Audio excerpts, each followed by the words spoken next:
If a shark is coming towards you, just most of the time, just staying calm and just maintaining eye contact is going to do the trick. It's when people start freaking out and flailing around is when they're like, oh, is that a prey? Why is the energy so high? Why is this thing looking like prey, right?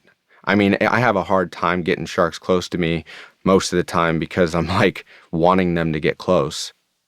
This is Tanner Mansell. He's been diving with sharks for about 10 years. The first time was in 2016, on vacation in Jupiter, Florida. We got out there, we jumped in the water, and it was just like these sharks were just swimming within 5 feet of us, just minding their own business, looking at us, swimming around. But it was this overwhelming feeling of just calmness and peacefulness. It was a high, a literal high that lasted months afterwards. Tanner had been working a corporate job in Oregon. But after this vacation, he decided he wanted to make a change. I couldn't go back to what I was doing knowing that existed. So I just started reading books. I started putting everything I could together to be like, okay, how do I exit, this lifestyle that I'm in and start over completely doing this? By 2017, Tanner had saved up enough money to move to Florida. Eventually, he started helping out on tours with the same company he'd gone diving with, working with a man named John Moore. John and Tanner would take small groups about 4 miles offshore in the Gulf Stream. Then they put a cage with fish into the water to attract sharks. Jupiter, Florida is known for its sharks. Depending on the season, they have bull sharks, hammerheads, and sometimes even great whites. By August 2020, Tanner had been working as a shark diving guide for about 3 years. On Monday, August 10th, they had a tour scheduled with 6 passengers, a couple and a family of 4. Here's John. And we headed out to our normal bull shark spot, and I kind of remember the water was a little bit murky, but we had great sharks that day. It kind of rained, so it was kind of a bit overcast, and the sharks were, and the water just wasn't super clear, but I do remember we had really good shark activity. And we did probably about a 45-minute dive, and then we were headed back, and we still had extra time, it was right before our lunch break. There was a nearby shipwreck that John and Tanner sometimes took tours to if they had extra time.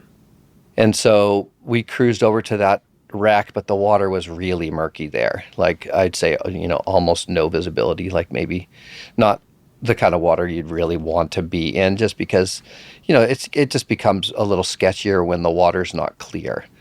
And so we were getting ready to go back in, and as we spun around, I could see this orange float, or an orange speck in a little bit further out. And so I was like, oh, God, because sometimes if there's like a diver comes to the surface away from a boat, he'll inflate a little colored thing so that his boat can find him and other boats don't run him over.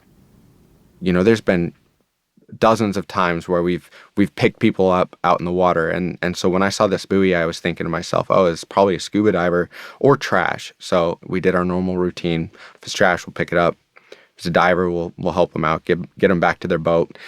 And as we got closer, we realized, okay, it's just some random buoy.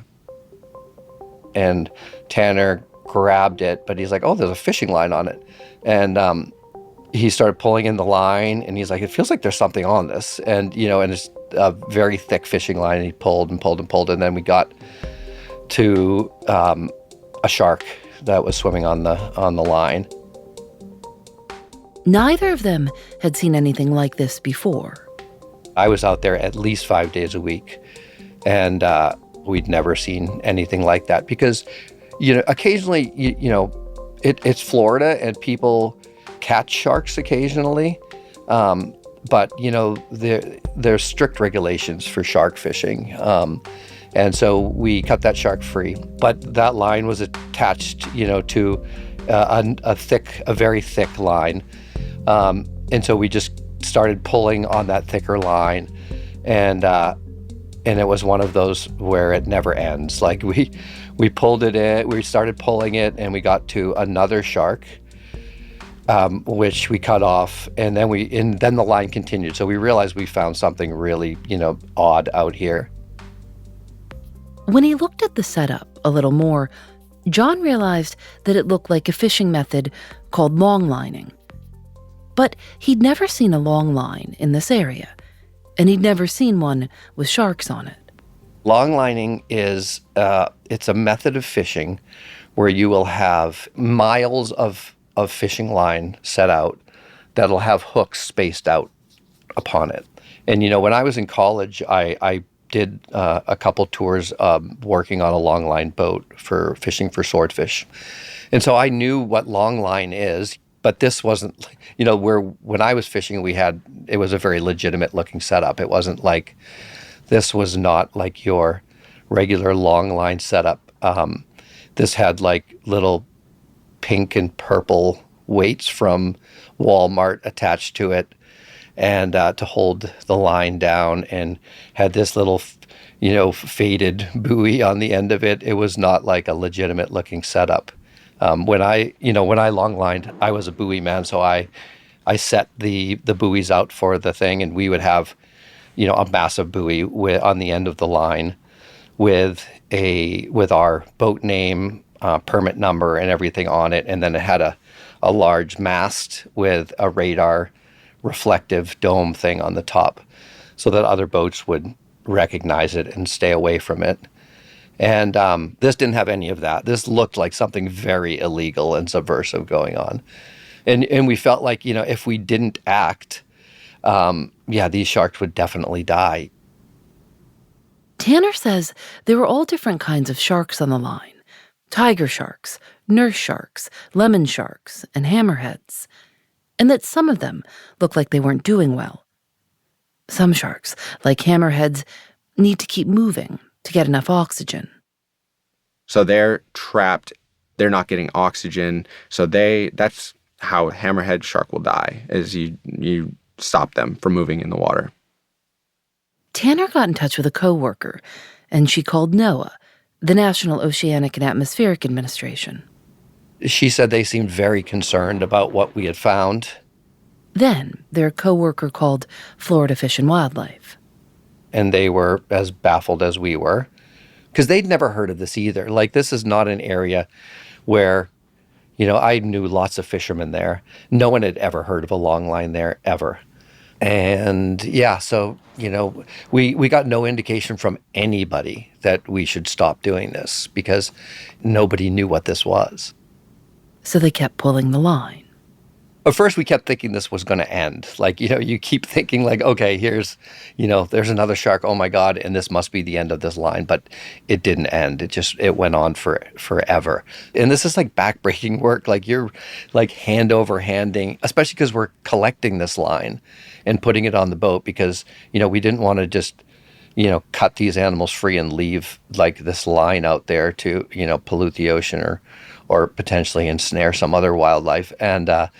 And so, we're picking up this line and coiling it into the back of the boat. The passengers that were on board with John and Tanner helped pull the line in, and they took videos of them cutting the sharks free. Go free, baby!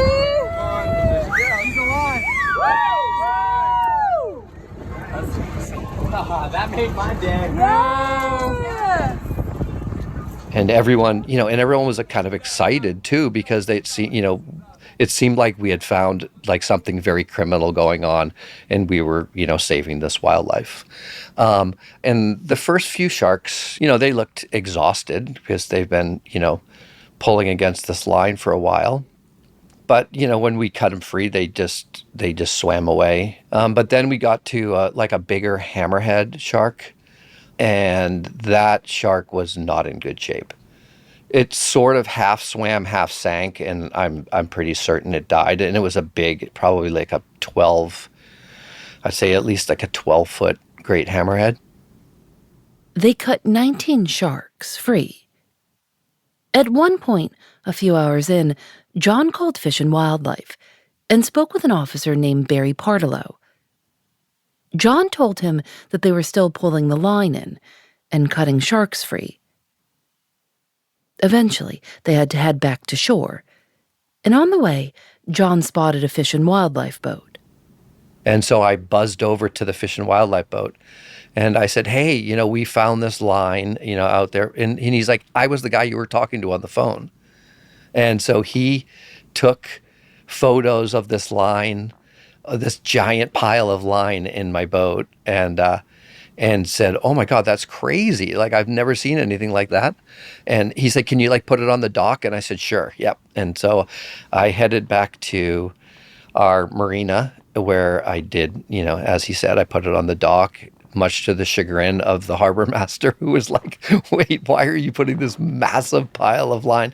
But everyone was so intrigued by this line. Like, people were just coming up and checking out this massive pile of line that we've now unloaded on the dock, and we're telling everyone the story, and the passengers are, all excited, telling everyone what happened and what we found out there. And at that point, there was a guy that had like a fishing blog or something. And he said, oh my God. So we told him the whole story too. And he's like, can I take pictures? And so we had, we're posing with all this line, and he was taking pictures. He's like, I'll put it in my fishing blog. This is so crazy.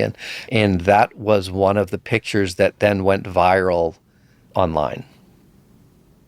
That night, John and Tanner started getting a lot of messages from people who had seen the photo online. John noticed that there were some comments that said he and Tanner were going to get in trouble because someone had a permit to set up that line. And I was just ignoring it because I thought there's no way that that's a permitted line because, we'd already talked to all the authorities and no one had told us that there was a permitted line out there. But then I was still talking to Fish and Wildlife that evening, and they said, hey, well, can we talk to you again tomorrow? And I said, yeah, absolutely. And they were, at this point, everyone's so nice, and they were, acting like we had thwarted a crime. And it wasn't until the next morning that, all of a sudden, the tone had changed. I'm Phoebe Judge. This is Criminal.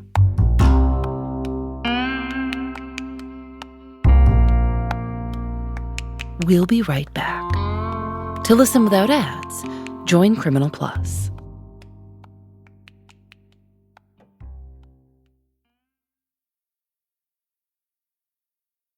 The day after John Moore and Tanner Mansell found the Longline, John noticed that he had missed a call from Florida Fish and Wildlife. So I called them, and now the guy was very, the tone had changed so dramatically on the phone.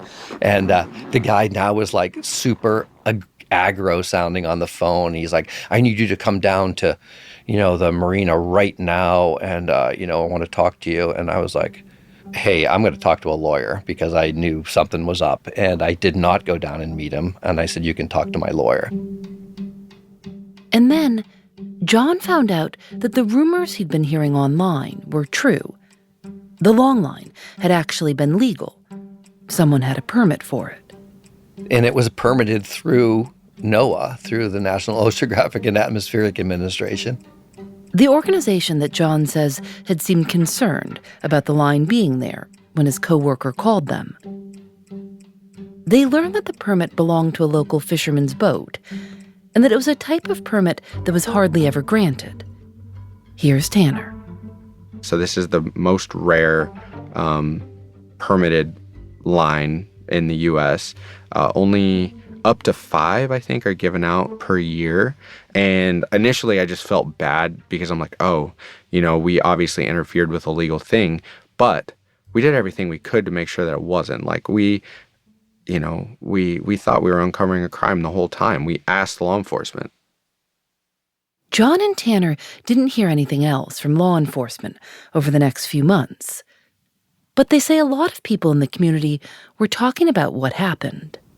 There's a big anti-shark culture in Florida, in a certain, in the fishing community, because a lot of the fishing community hates the sharks because, the sharks eat their catch.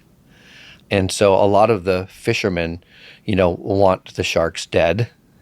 And, and we regularly see, gunshot wounds to sharks. That's just a standard in our business. We're out there diving with these sharks, and you see sharks on the daily with bullet holes in their head and stuff.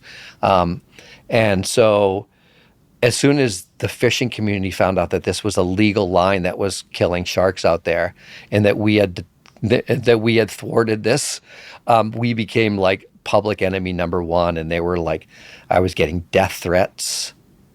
A couple of months after they found the line, Tanner got a knock on his door. It was an official from NOAA and some police officers.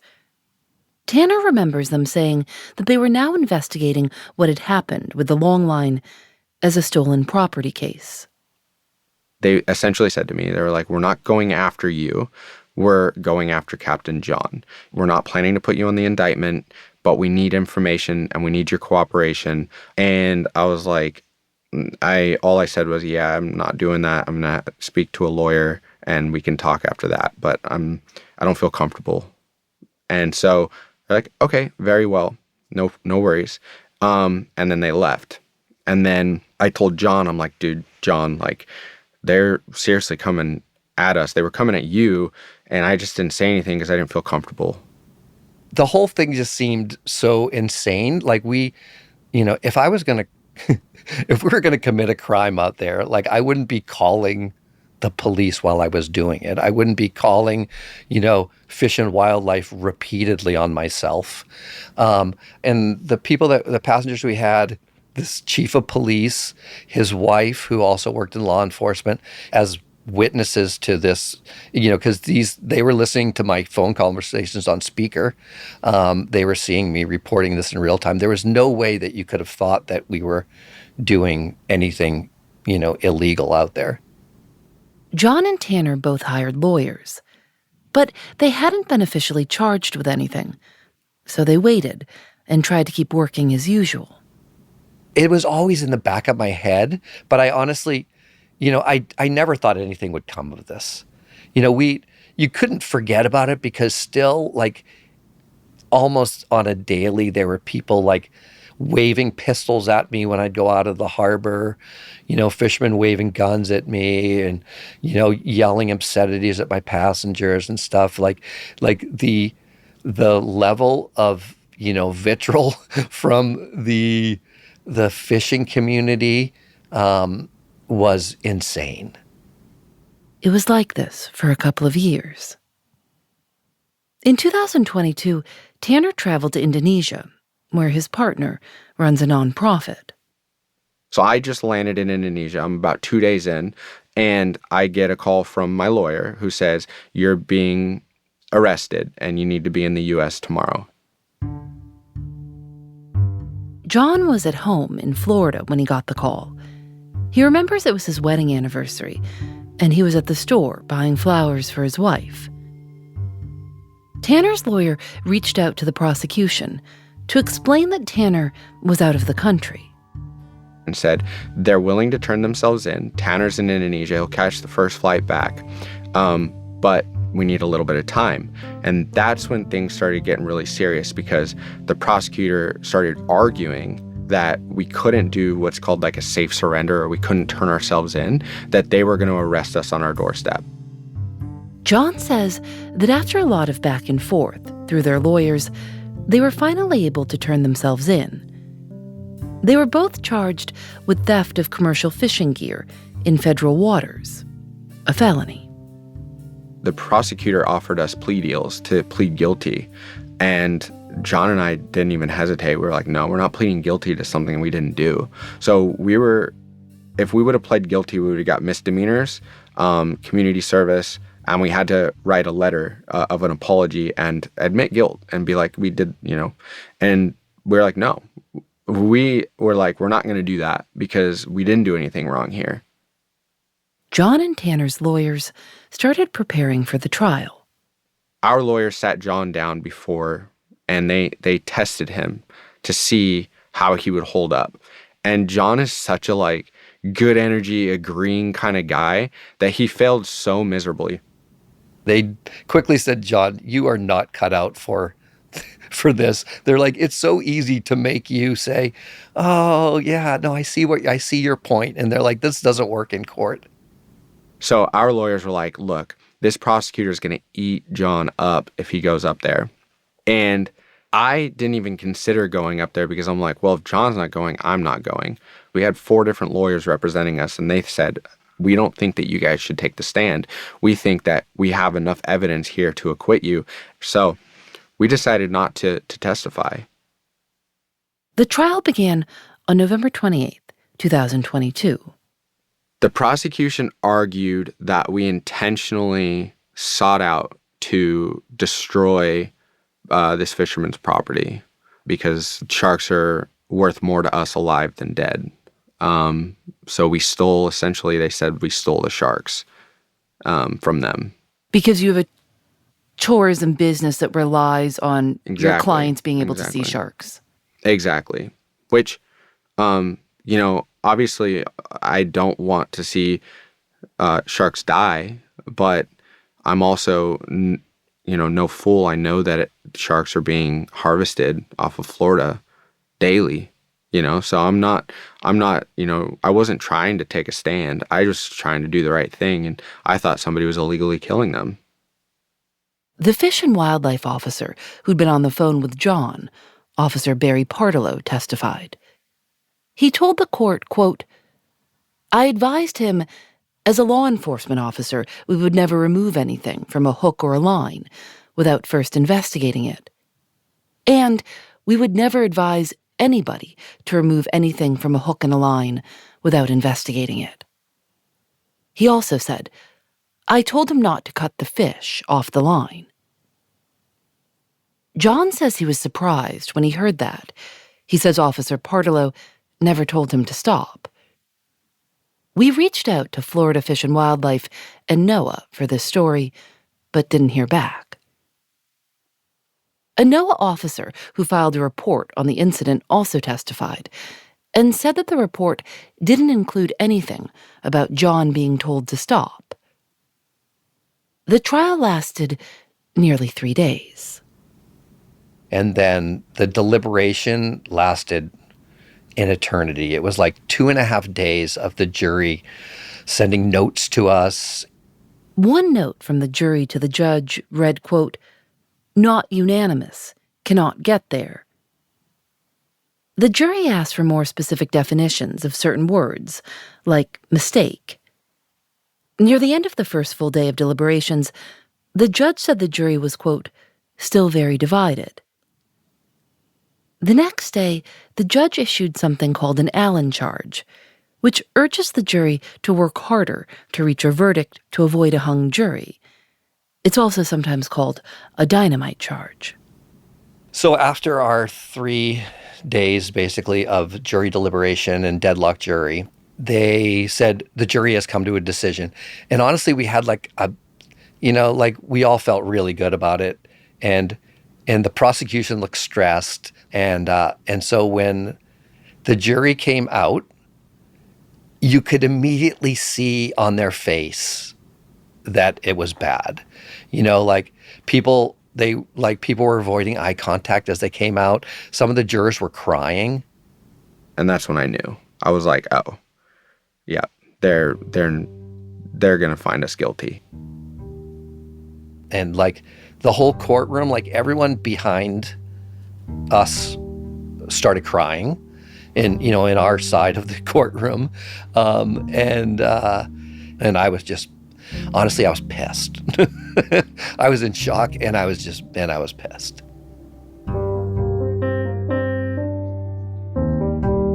We'll be right back.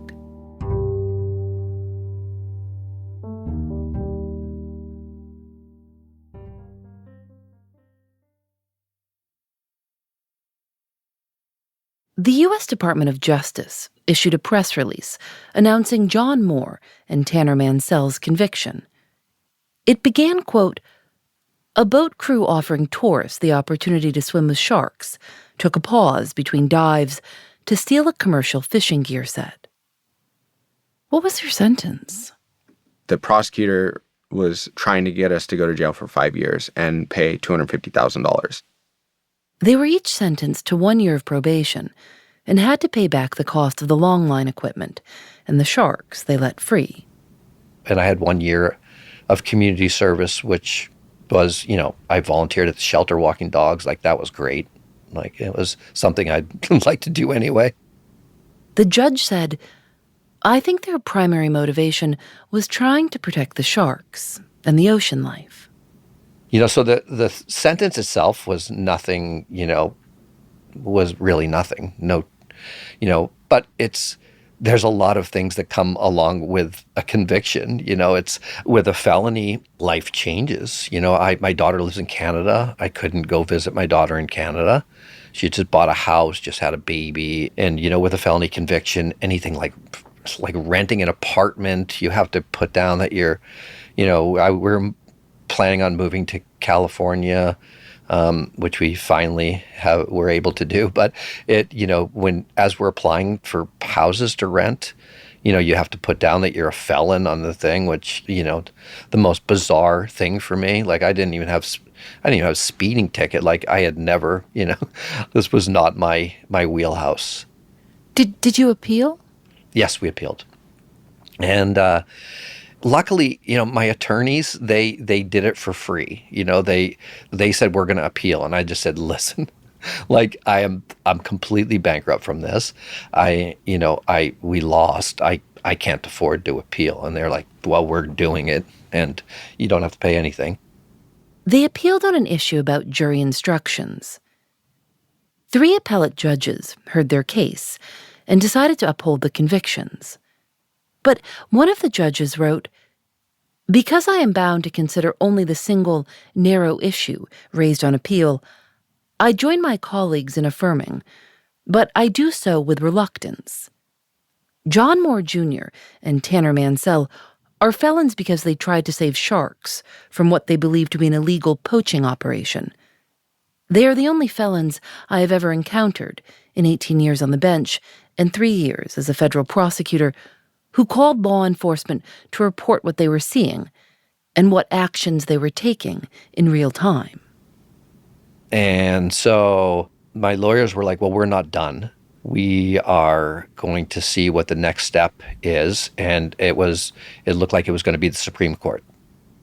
But then, in May of 2025, nearly 5 years after John and Tanner found the Longline, they both got a phone call. It was the day after my birthday. We were walking our dog, and I got a call from my lawyer. She said, "John, I have can you talk for a second?" I said, "Yeah, of course." And then she said, "I have the White House on the other line." And I was like, "What?"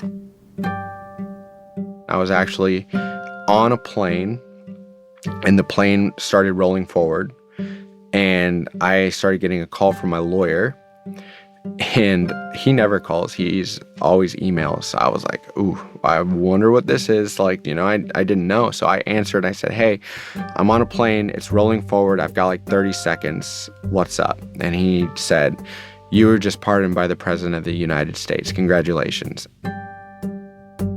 And I just broke down. I started crying. I was like, oh my God, finally, it's like some good news. I couldn't believe it. The person next to me thought I was probably crazy.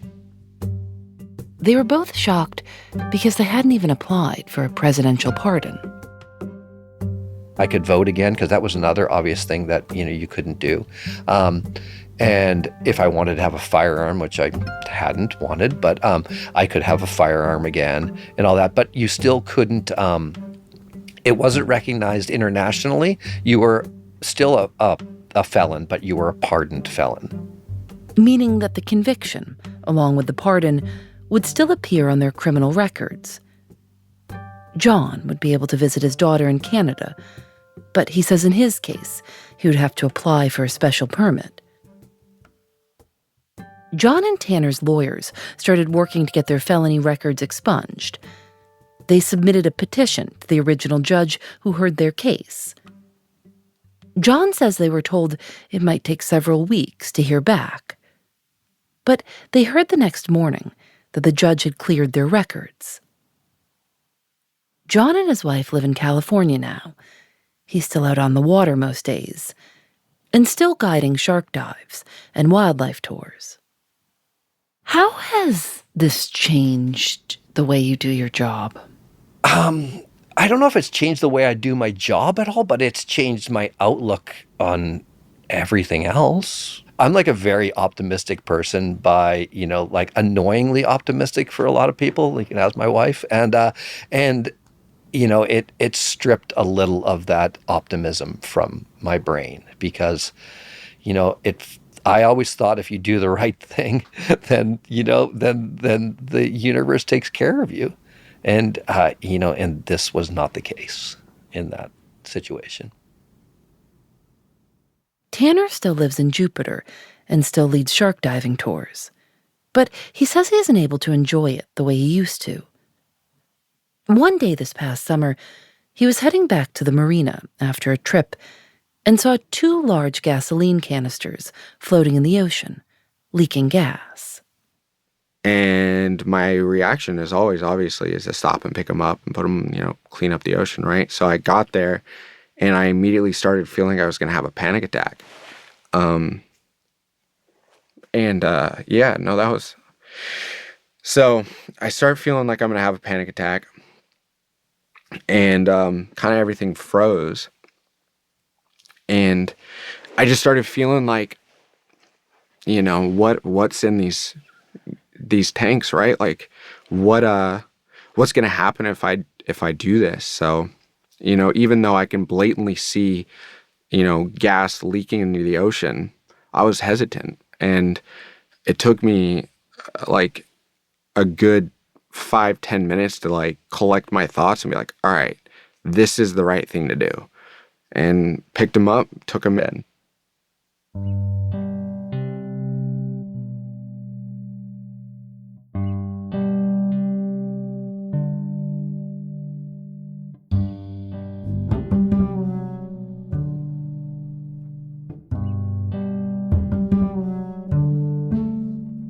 To see photos and videos from this story, go to our Instagram at criminal_podcast or find us on Facebook at This Is Criminal. We're also on YouTube at youtube.com/criminalpodcast. Criminal is created by Lauren Spohr and me. Nadia Wilson is our senior producer. Katie Bishop is our supervising producer. Our producers are Susanna Robertson, Jackie Sajiko, Lily Clark, and Lena Sillison. Our show is mixed and engineered by Veronica Simonetti.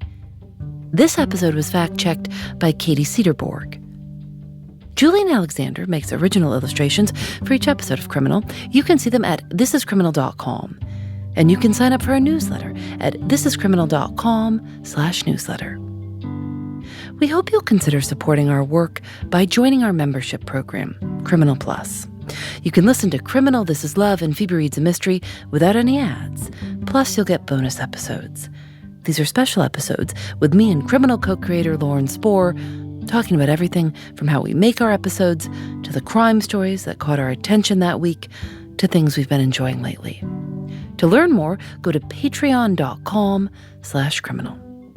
We're on Facebook at This Is Criminal and Instagram and TikTok at criminal_podcast.